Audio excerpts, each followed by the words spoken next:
সরাসরি কোরআনের নিষিদ্ধ করার ঘোষণা না আসলেও কোরআনের বিধানকে এ জাতির সন্তানরা যেন সহজেই না বুঝতে পারে, সহজেই না মেনে নিতে পারে, তার ষড়যন্ত্র কিন্তু চলমান আছে। আলহামদুলিল্লাহ রাব্বিল আলামিন ওয়া সালাতু ওয়াস সালামু আলা রাসূলিহিল কারীম ওয়া আলা আলিহি ওয়া সাহবিহি আজমাইন। আজকের এই দিনটি আমাদের কাছে একটি ঐতিহাসিক দিন। 1985 সালের এই দিনে চাপায়ের রাজপথ রক্তে রঙিন হয়েছিল।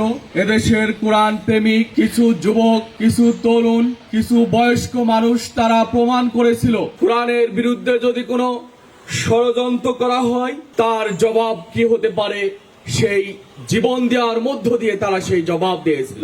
প্রিয় উপস্থিতি, আমরা এটা বলতে পারি এদেশে যেমন ওয়াহিদুজ্জামান মোল্লাদের জন্ম হয়েছে, ঠিক তেমনি আব্দুল মতিন জন্ম হয়েছে, শীষ মোহাম্মদ জন্ম হয়েছে এদেশে কোরআনের আন্দোলন করতে গিয়ে ফাঁসির কাস্টে ঝুলে শহীদ হওয়া মাওলানা মতিউর রহমান নিজামীদের মতো সন্তানদের। কাজেই এদেশে যারা কোরআন নিয়ে, কোরআনের আন্দোলন নিয়ে, কোরআনের কথাকে যারা স্তব্ধ করার ষড়যন্ত্র করেছে, বিভিন্ন সময়ে সময়ে প্রতিবাদী কণ্ঠস্বর এদেশের প্রতিবাদ হয়ে এদেশের মানুষকে জাগ্রত করে তারা এ জাতিকে সঠিক পথ দেখিয়েছে।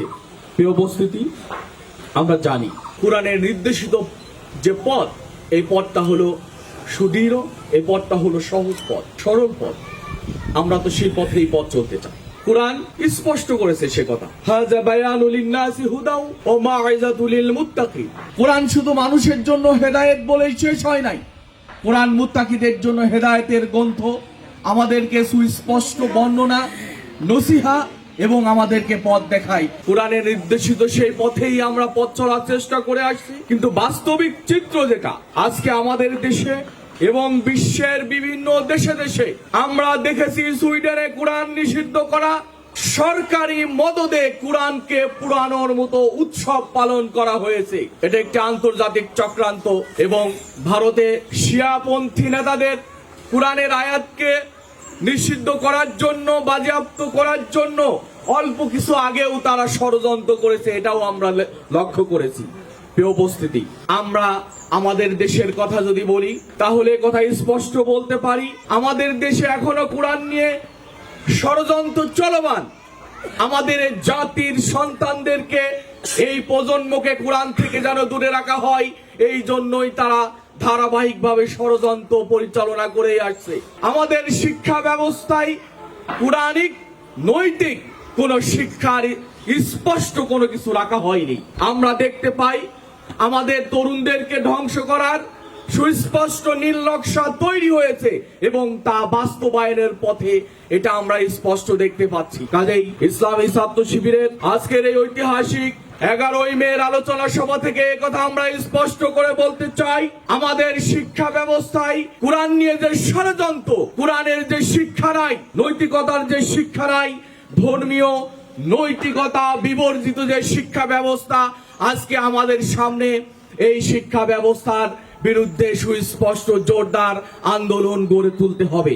ছাত্রদের সাথে নিয়ে, এদেশের তাওহীদি জনতার সাথে নিয়ে আমরা যদি শিক্ষা ব্যবস্থার এই ত্রুটি নিয়ে আন্দোলন না করতে পারি তাহলে একটি আদর্শহীন জাতি আমরা দেখতে পাবো, যারা তাদের রবকে ভুলে যাবে, যারা তাদের কোরআনকে ভুলে যাবে, তারা তাদের নৈতিকতাকে ভুলে যাবে, তারা আদর্শিক মূল্যবোধকে ভুলে যাবে, এরকম একটি জাতি আমরা দেখতে পাবো। কাজেই আমাদের দায়িত্ব হলো আদর্শহীন এই শিক্ষা ব্যবস্থার বিরুদ্ধে জোরদার আন্দোলন গড়ে তুলতে হবে। কোরআনের শিক্ষা, নৈতিকতার শিক্ষা, আদর্শিক মূল্যবোধের শিক্ষা আমাদের দরকার। আমাদের এই জাতির সন্তানদেরকে যদি রক্ষা করতে চাই, এটা আমাদের লাগবেই। কাজেই আজকের এই কোরআন দিবসের দাবি আমাদের ইসলামী শিক্ষা ব্যবস্থার প্রবর্তন করতে হবে, নৈতিকতার সম্মিলিত, নৈতিক মানে উন্নীত এরকম একটি শিক্ষা ব্যবস্থা আমাদের জন্য দরকার।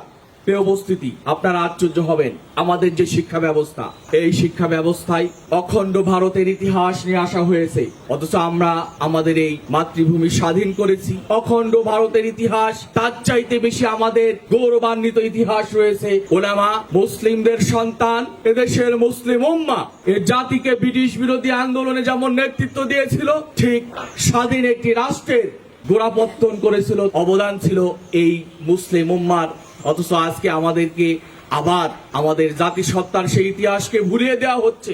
আমাদের জাতিসত্তার রন্ধে রন্ধে ইসলাম, ইসলামী তাহজিব এবং তামাদ্দুন, অথচ আজকে আমরা আমাদের ইতিহাসকে ভুলে যেতে বসেছি।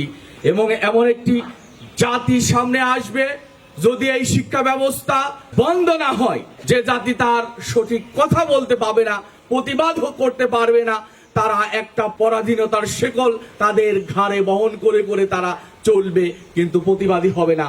কাজে আমাদের এই শিক্ষা ব্যবস্থার বিরুদ্ধে জোরদার আন্দোলন গড়ে তুলতে হবে। আমরা যদি দেখি আজকে আমাদের সাংস্কৃতিক আগ্রাসনে এই জাতির সন্তানদেরকে নৈতিকতার মান ধ্বংস করে দেওয়া হয়েছে। আমরা দেখি আমাদের ভাষাকে বিকৃতি করা হয়েছে।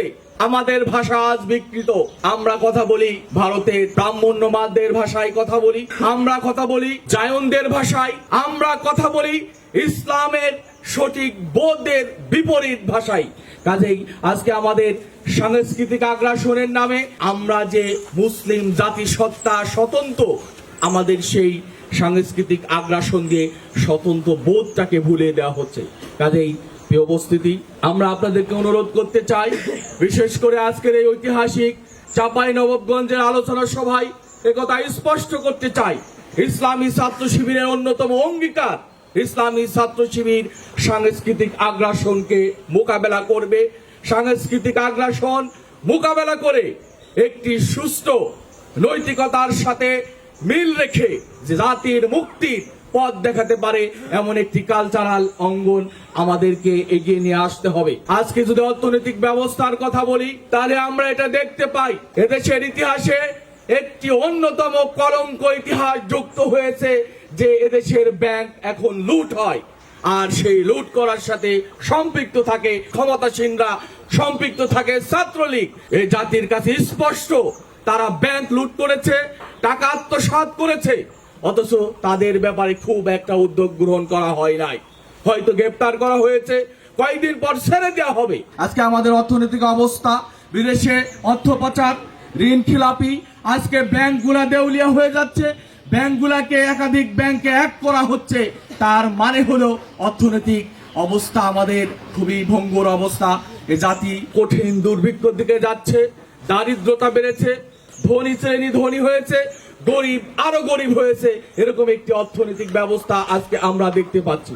প্রিয় উপস্থিতি, আমি যদি আপনাদেরকে বলি শিক্ষা অঙ্গনের কথা, তাহলে কথা স্পষ্ট বলতে পারি, সাধারণ শিক্ষার্থীরা আজ নির্যাতনের শিকার হচ্ছে। ক্যাম্পাসে তারা সুস্পষ্ট ভাবে তাদের কথা বলতে পারে না, তাদের অধিকার নিয়ে কোনো কথা বলতে পারে না। আমরা দেখেছি রমজানে ঢাকা বিশ্ববিদ্যালয় সহ বিভিন্ন বিশ্ববিদ্যালয়ে সাধারণ শিক্ষার্থীদেরকে যারা কোরআনের আলোচনা করতে এসেছিল, যারা ইফতারির আলোচনা করতে এসেছিল, যারা ইফতারি বিতরণ করতে এসেছিল, সেই সকল সাধারণ শিক্ষার্থীদেরকে পিটানো হয়েছে, রক্তাক্ত করা হয়েছে, পুলিশ দিয়ে গ্রেপ্তার করা হয়েছে। কাজেই শিক্ষা আন্দোলনের অবস্থা সন্ত্রাসীদের চাইলাম, সরকার তার মদদে ছাত্রলীগকে লেলিয়ে দিয়ে শিক্ষা অঙ্গনকে একটি অপরিবেশ, অবান্ধব, যেখানে শিক্ষার কোনো সুস্পষ্ট পরিবেশ, শিক্ষা গ্রহণ করার মতো কোনো জায়গা নাই, এরকম একটি শিক্ষাঙ্গন আমাদের সামনে। কাজে আমাদের দায়িত্ব হলো এই টেন্ডারবাজ, চাঁদাবাজ, ধর্ষক, নিপীড়ক এই ছাত্রলীগকে আমাদেরকে প্রতিহত করতে হবে। এর মধ্য দিয়ে ছাত্রদের অধিকার ফিরিয়ে আনতে হবে, শিক্ষাঙ্গনের সুষ্ঠু পরিবেশ নিশ্চিত করতে হবে।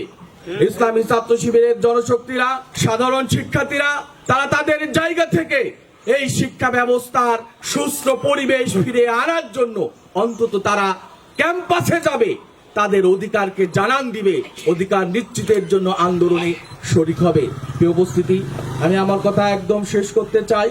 আজকে আমরা যদি দেখি, তাহলে আজকে প্রত্যেকটি জায়গায় অসৎ নেতৃত্ব গড়ে উঠেছে। এই অসৎ নেতৃত্ব গড়ে ওঠার অন্যতম কারণ হলো কোরআনিক শিক্ষা ব্যবস্থা, আদর্শিক কোন শিক্ষা ব্যবস্থা আমাদের সামনে নেই। কোরআন থেকে কোনো শিক্ষা গ্রহণ করা হয়নি।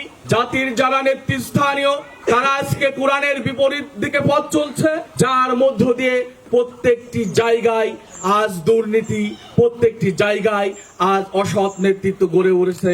এর মধ্য দিয়ে অপরাধ বেড়েছে, ধর্ষণ বেড়েছে, লুপ্তরাজ বেড়েছে, এবং এর মধ্য দিয়ে অসংখ্য অপরাধ আমাদের সামনে স্পষ্ট হচ্ছে, আমরা দেখতে পাচ্ছি। তাহলে ইসলামী ছাত্র শিবিরের জনশক্তি তাদের দায়িত্ব হলো কোরআন প্রতিষ্ঠার আন্দোলনের সেরা মুজাহিদ হিসেবে গড়ে ওঠা। এটা হলো ইসলামী ছাত্র শিবিরের জনশক্তিদের দায়িত্ব। ইসলামী ছাত্র শিবিরের জনশক্তিরা কোরআনের বাণী প্রতিষ্ঠা করার জন্য নিজেদেরকে সেইভাবে গড়ে তুলবে যেভাবে এদেশের সন্তানরা কোরআনের জন্য জীবন দিয়ে তারা প্রমাণ করেছে। আমরা চাই ইসলামী ছাত্র শিবিরের প্রত্যেকটি জনশক্তি কোরআন প্রতিষ্ঠার মুজাহিদ হিসেবে গড়ে উঠুক। আমরা চাই ইসলামী ছাত্র শিবিরের জনশক্তিরা কোরআনকে সঠিকভাবে অনুধাবন করুক। কোরআনের কাছে আসতে হবে, কোরআনের সঠিক তেলাওয়াত শিখতে হবে। কোরআনের আন্দোলনে একনিষ্ঠ কর্মী হওয়ার জন্য কোরআনকে আরো বেশি বেশি অনুধাবন করতে হবে। আপনারা সেই প্রচেষ্টা অব্যাহত রাখবেন। এরপরে যদি বলি, আমাদের একটি প্রজন্মকে দরকার যে প্রজন্ম কোরআনের জন্য জীবন দিতে পারে। আমরা এখনো তো দেখতে পাই আমাদের সেই প্রজন্ম আছে, কিন্তু এই প্রজন্মকে আরো বাড়াতে হবে। ইসলামী ছাত্র শিবিরের জনশক্তিরা কোরআন প্রেমী একটি প্রজন্ম গড়ে তোলার জন্য অক্লান্ত পরিশ্রম করে করে তারা প্রত্যেকটি দিন রাত বছর এভাবে করে তারা সময়কে পাড়ি দিয়ে একটি কোরআন প্রেমী প্রজন্ম গড়ে তুলবে।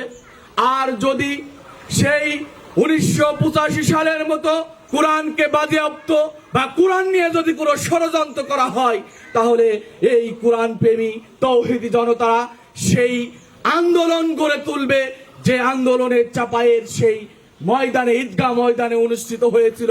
এদেশের মানুষেরা জীবন দিয়েছিল, ইসলামী ছাত্র শিবিরের জনশক্তিরা জীবন দিয়েছিল, বাংলাদেশ জামাত ইসলামীর কর্মীরা জীবন দিয়ে সেই দিন প্রমাণ করেছিল।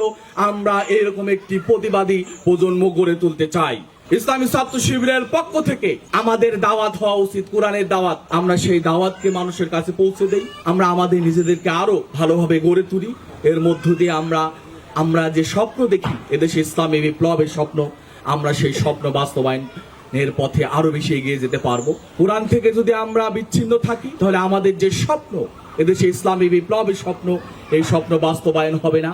ইসলামী ছাত্র শিবিরের প্রত্যেকটি জনশক্তি তার জায়গা থেকে সেই স্বপ্ন বাস্তবায়নের প্রচেষ্টা চালাবে। এই উদাত্ত আহ্বান রেখে সংক্ষিপ্ত বক্তব্য এখানে শেষ করছি। আসসালামু আলাইকুম ওয়া রাহমাতুল্লাহ।